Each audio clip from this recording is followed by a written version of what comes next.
Like many areas across the country, the communities in my district, Monroe County, right on the Toledo line, and others have experienced some significant struggles in fighting against the growing tide of heroin use and abuse, and also the misuse of medication, prescription pain medicines as well. I'm aware that ONDCP has increased some of their efforts in this area, specifically through the Heroin Response Strategy. Unfortunately, this program is limited to certain regional areas. Mr. Botticelli, what efforts has ONDCP undertaken to address prescription drug abuse and heroin use? Sure. Thank you, Congressman, for that question. And I think there's no more pressing issue that faces ONDCP in the country right now than the morbidity and mortality associated with prescription drugs and heroin. You know, part of the work that ONDCP does is continuing to monitor these drug trends and make sure that we are putting resources and efforts against those. In 2011, ONDCP released a prescription drug abuse plan acknowledging the role that particularly prescription drugs were playing at the time as it relates to some of these issues. These included broad-based efforts to reduce the prescribing of these prescription medications, to call for state-based prescription drug monitoring programs so that physicians would have access to patients' prescribing histories, to working with our partners at the DEA to reduce the supply of drugs coming from many of these communities, and to also coordinate law enforcement actions. We also simultaneously called for an increase in resources, particularly treatment resources, to deal with the demand that we've seen for those resources. As we've seen, and we've made some progress in those areas, we've seen reductions in prescription drug misuse among youth and young adults. We've seen a leveling off of prescription drug overdoses over the past several years. Unfortunately, however, that's been replaced by significant increases in heroin-related overdose deaths. Is that simply where they're going because of reduced cost to them, accessibility, and other reasons? So when we look at data, it appears that only a very small portion of people who misuse prescription drugs actually progress to heroin, about 5%. But if you look at newer users to heroin, 80% of them started misusing pain medication. So we know to deal with the heroin crisis compels us to deal with the prescription drug use issue.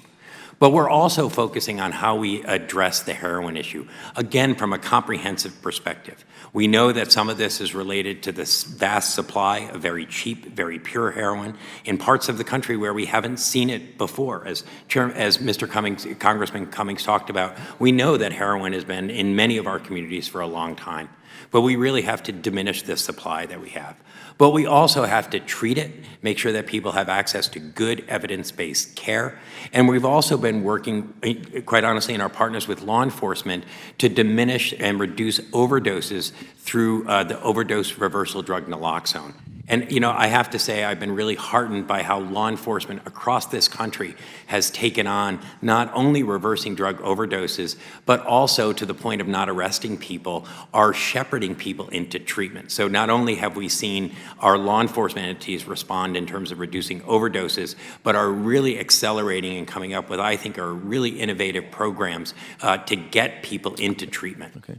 Thank you. So, Mr. Kelly, what efforts has the HIDA program undertaken to address prescription drug abuse and heroin use? Following up with what Director Botticelli said.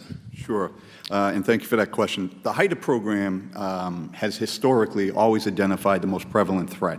There is no greater threat, certainly in the Northeast, but throughout other areas of the country than the abuse of heroin and controlled prescription drugs.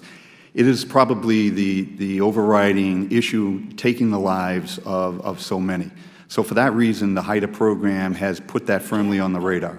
The HIDA program, through its enforcement efforts of federal, state, and local, at the ground level, comprised of federal agencies, state, and local working together to identify, number one, the source of the heroin that's coming into this country, dealing with the drug trafficking organizations that have literally invaded our communities, through a variety of investigative methods.